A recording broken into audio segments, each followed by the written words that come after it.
السلام عليكم ورحمة الله. الحمد لله رب العالمين والصلاة والسلام على أشرف المرسلين نبينا محمد وعلى آله وصحبه أجمعين. Welcome to another episode of the Call of Ibrahim alayhi salam, where we learn the rituals of Hajj from the book of At-Tahqiq wal-Idah by Sheikh Abdulaziz bin Baz rahimahullah ta'ala.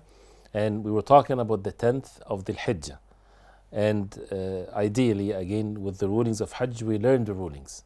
Then when it comes to the circumstances or what happens, then this is something that we can learn also what things to be done according to the way of the Prophet alayhi salatu wasalam. So the last thing we mentioned was throwing Jamrat al-Aqaba, which is the last one coming from Muzdalifah, the closest one to Mecca, with 7 pebbles on the 10th of the Hijjah coming from Muzdalifah to Mina. For those who left in the middle of the night, the women, the weak, and so, if they go to Mina and they throw the Jamrah and then they go to make Tawaf, or they went to Tawaf first, we'll talk about that the next chapter, inshallah ta'ala, when it comes to the orders with regards to the actions on the 10th of the Hijjah. But ideally, a person after throwing the 7 pebbles in the 10th of the Hijjah after coming from Muzdalifah to Mina, then after that to slaughter the sacrifice and to say Bismillah Allahu Akbar while slaughtering your sacrifice. And of course this is the best. But as we know that nowadays everybody, they give the money for the sacrifice to be slaughtered, so they don't have to worry about this part, and they would do it for you and there's no harm in it whatsoever.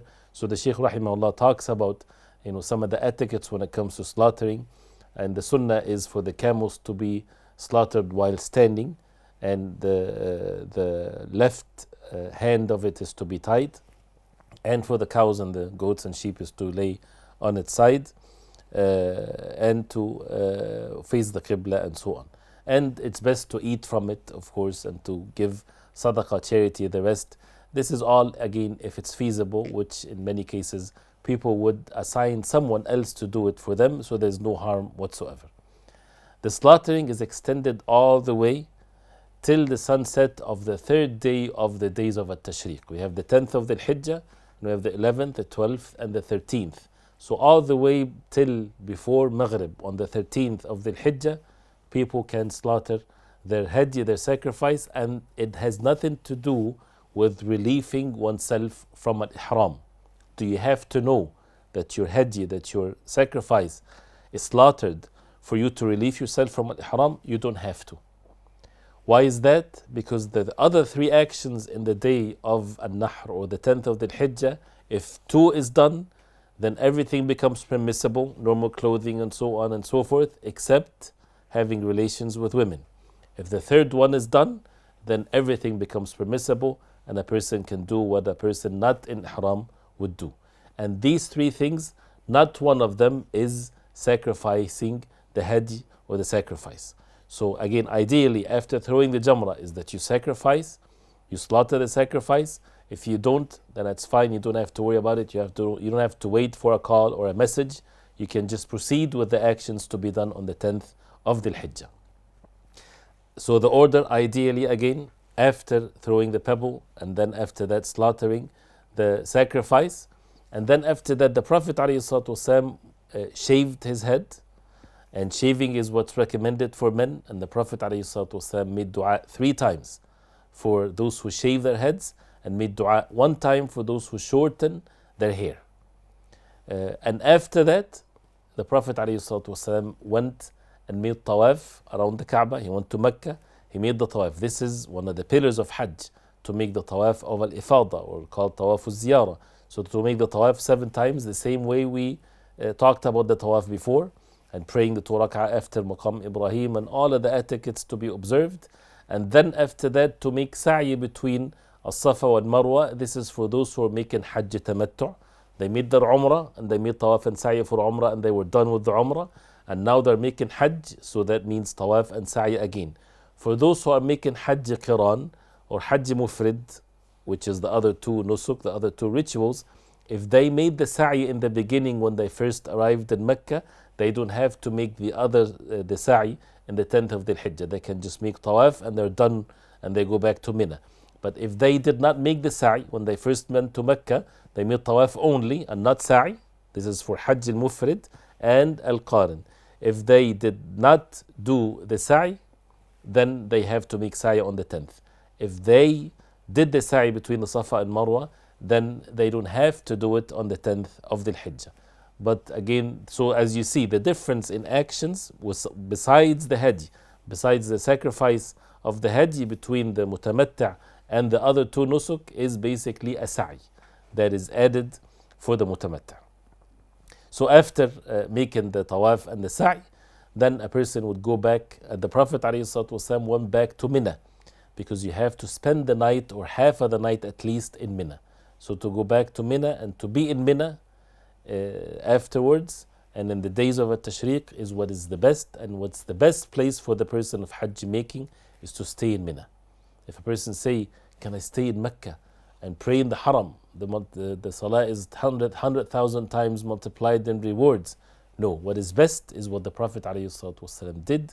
What's more in rewards, if you have the means of course, to go back to Mina and to stay in Mina as the Prophet ﷺ did.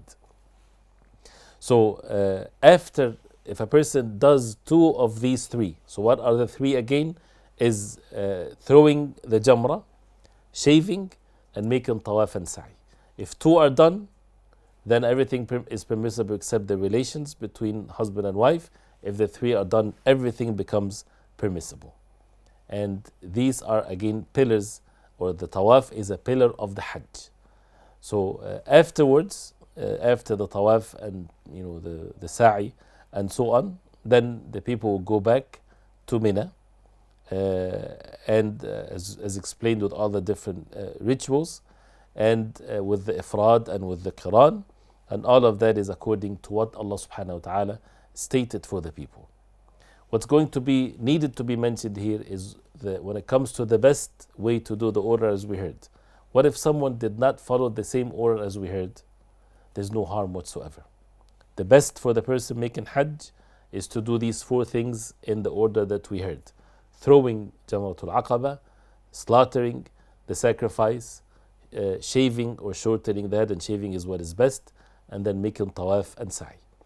If a person do things not according to this order, there is no harm whatsoever, because the Prophet ﷺ on that day, every time he was asked by any of the companions, I did this before this, I made tawaf before shaving, I shaved before slaughtering, any of these four actions, anytime the Prophet ﷺ was asked by someone that he did something before something else, the Prophet ﷺ said to him, If'al wala haraj.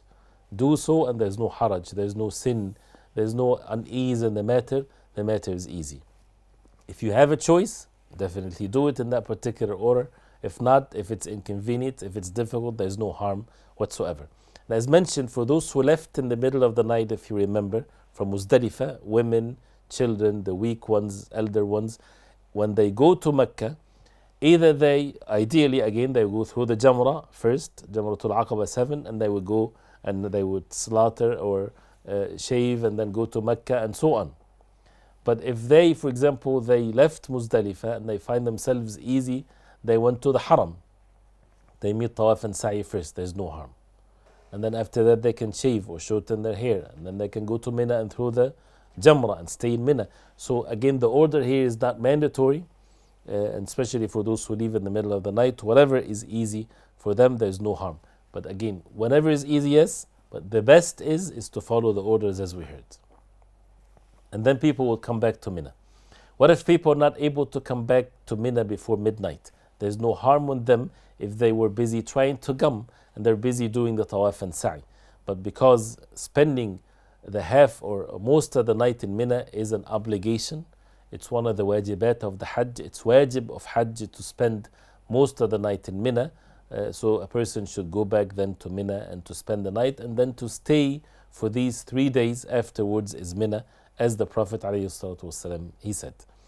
The Sheikh rahimahullah, he mentioned that the matters that a person, if he would relieve himself. Now people, when they went, they were in Ihram the 8th of the Hijjah in state of Ihram, and the 9th when they went to Arafah, and in Muzdalifah they were in Ihram and observing the rulings of Al-Ihram. And then on the 10th when they went, once they do two things of the day of the actions to be done on the 10th of the Hijjah without the sacrifice, Then they can take the clothing of al-ihram, they can wear their normal clothing, put perfume on, and so on and so forth. Everything becomes permissible except relations with women. Once all three actions are done, everything becomes permissible. He also says that it's recommended for the person making Hajj to drink from Zamzam, and وَالتَّضَلُّعْ مِنْهُ, to drink as much as you can from Zamzam, to make dua to Allah subhanahu wa ta'ala when a person is drinking from Zamzam, as the Prophet alayhi salatu wasalam said about Zamzam, إِنَّهُ طَعَامُ طُعْمٍ وَشِفَاءُ سُقْمٍ, that Zamzam is ta'am. The Prophet alayhi salatu wasalam, he called it ta'am, food. So when you drink Zamzam with the intention to be full, you will get that inshallah ta'ala, and it's benefiting for you, and it's nutritional for you, and it's a cure also. It's one of the means for cure from diseases, physical diseases, by the will of Allah subhanahu wa ta'ala. And after that, again, people would go to Mina and stay in Mina for the 3 days, and we'll talk about what needs to be done in Mina before the end of Hajj. So we'll do that inshallah ta'ala next time. So till next time, we ask Allah subhanahu wa ta'ala to bless our life and our actions, and to make it easy for those who are making Hajj. وصلى الله وسلم وبارك على محمد وعلى آله وصحبه وسلم. والسلام عليكم ورحمة الله وبركاته.